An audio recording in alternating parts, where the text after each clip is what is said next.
Welcome to Deck Analysis and Testing. Today we have a look at Phantasm Spiral. Phantasm Spiral is a water deck centered around a single field spell and, I guess, summoning normal monsters and tokens. The field spell adds a trap to your hand that you can activate immediately from hand to either pop cards or negate monsters. They also have a bunch of equip spells, but those aren't very good, so we're playing exactly one. Before I start talking about the cards, I just want to say that this deck is not good. It's terrible. You need to open with the field spell, and there isn't a lot of cards that search it, other than generic stuff like Planet Pathfinder. The deck loses if the field spell is destroyed or banished or just removed in any way. If your normal monster gets flipped face down, it turns off all of your traps because your trap needs to have no other monsters other than normal monsters, and face down monsters counts as other monsters.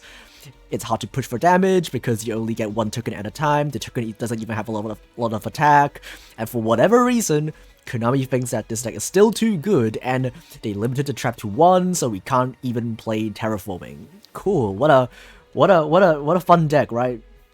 Okay, so let's begin by the field spell, because the field spell is what the entire deck is centered around.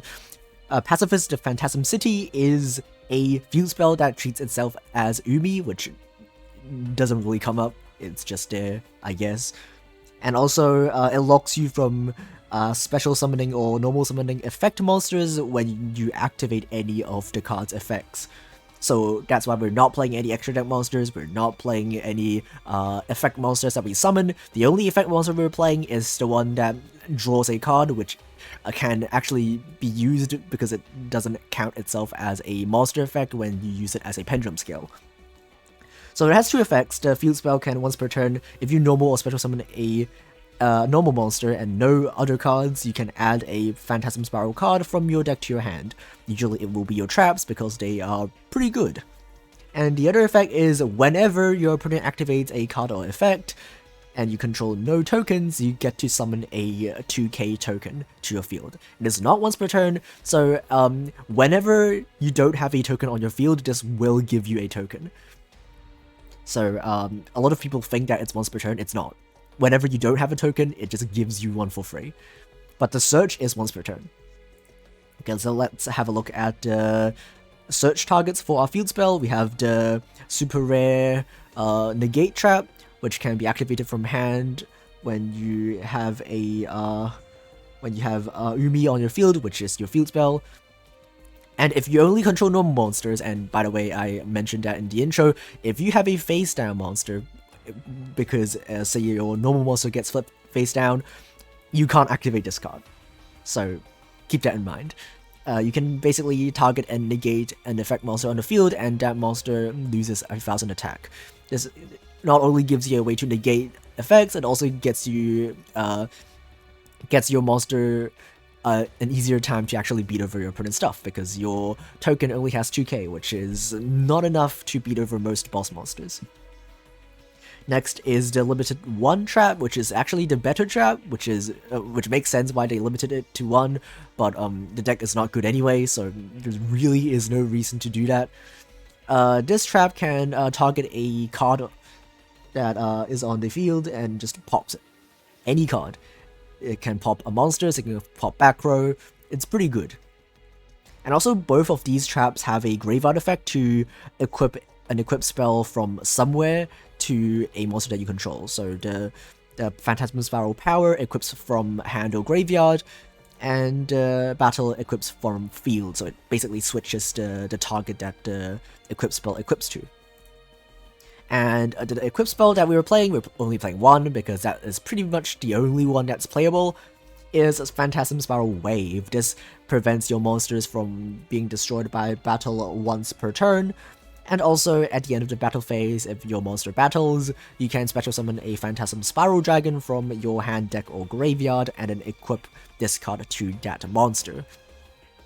So you can still equip stuff to your tokens because you can do that. So you can just crash your token to a bigger monster, even if your opponent has a bigger monster than you have. You can still crash it because once per turn it won't be destroyed by battle anyway.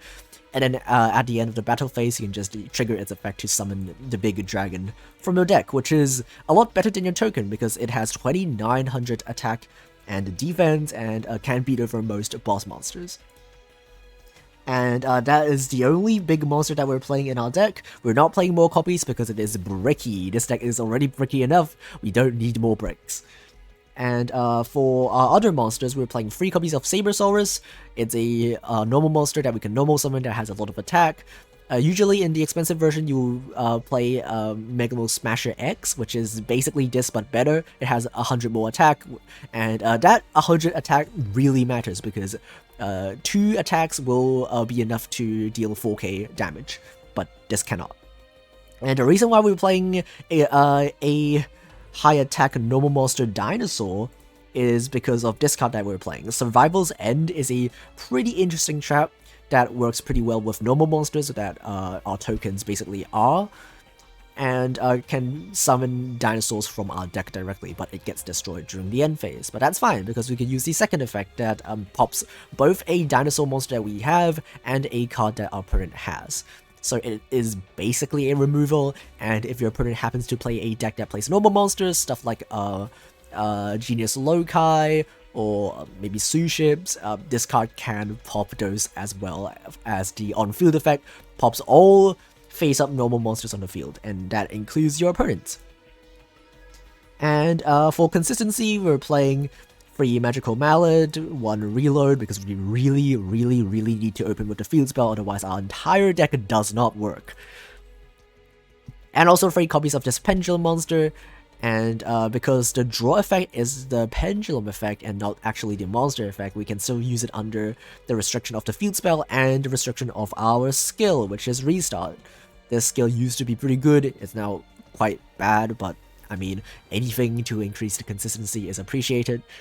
And it works pretty well because our deck is mostly just normal monsters.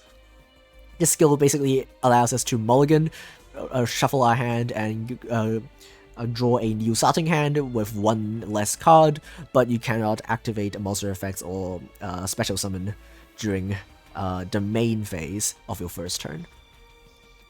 And it says main phase, which actually does matter because the equip spell summons a monster from your hand or deck or graveyard during the end of the battle phase. So even if you go second and then you use the equip spell and equip it to a normal monster and try to attack, you can still get the special summon because it activates during the end of the battle phase and not during the main phase, so it gets around the skill. Okay, let's have a look at the expensive version. It's not that much different. I mean, we still playing the same cards to increase our consistency. We can't play Terraforming because the trap is at 1 for some reason. We can't really play Pathfinder. I mean, we can, but if we play Pathfinder, we can't play Restart because Restart conflicts with Pathfinder, which is an effect monster that has an effect that you want to use. So we're still playing pretty much the same stuff, but instead of playing Sabersaurus, we're playing Megalo Smasher, which has more attack. And we're playing 3 copies of the good Phantasm Spiral trap. Actually, no, the limit one is better, but it's at 1, so we can't really play more copies of this. So yeah, that's basically it. Not much to talk about. Let's have a look at the games. As I said in the intro, this deck is not very good. It's terrible. But we're going first, and this deck really loves going first. So let's see what we can do. We do draw the field spell, which means we don't need to use our skill, because the only purpose of our skill is to let us open with the field spell, which we did, so that's pretty good. We're gonna activate the field spell. We're gonna normal summon a guy, which triggers the effect to search something. And we also have Survival's End, which, by the way, pops all normal monsters. So our opponent is playing Sun Avalon, which means we can use it to pop our opponent's Sunseed, and we just win on the spot. Cool, I guess. Yeah, so that game was just a very funny game that I just wanted to show because it's funny. But here is a much more realistic duel of what you will expect to happen in a normal game. We're going second, which is really bad, but at least we got a field spell, so that's something. Our opponent is playing Star Seraph, which is a pretty new deck that I think is pretty good. I don't think it would be like top tier, but I think it has a lot of potential. And they're just gonna do their combo. We don't really have anything to stop them. And we also do have a Survival's End, which does help crack our opponent's board.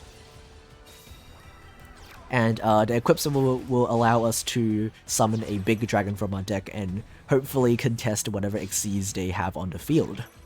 They're going to end on a Abyss Dweller and nothing else, and our deck doesn't really care about Abyss Dweller, so they basically end on 0 disruptions, which is good, but it's still going to be tough for us to clear everything on the board and still survive our opponent's next turn. We draw 2 Sabersaurus, which is not ideal, but I guess it's better than 0.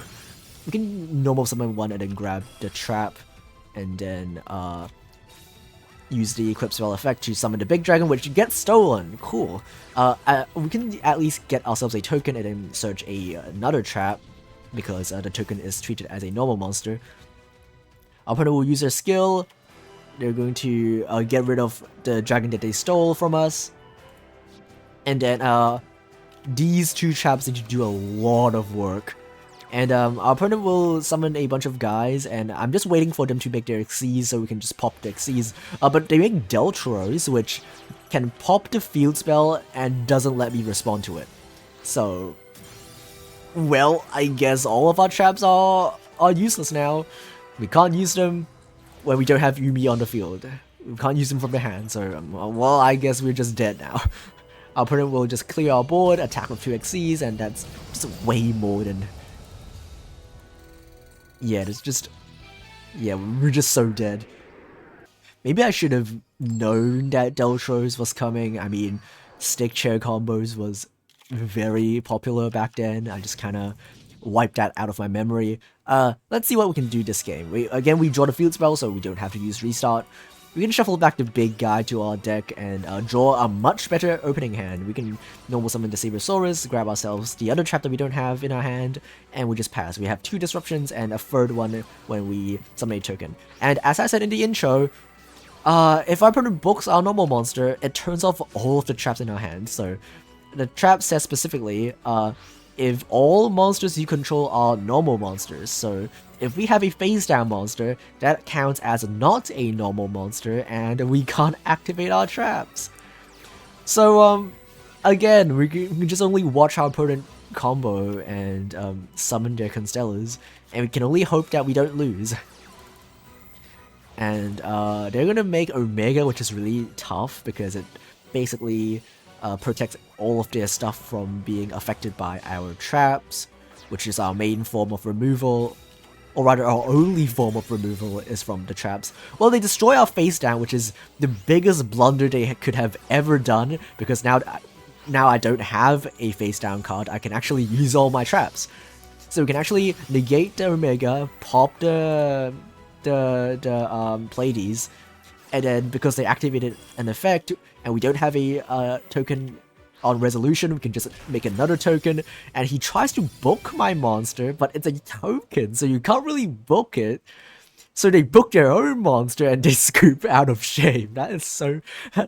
well, man.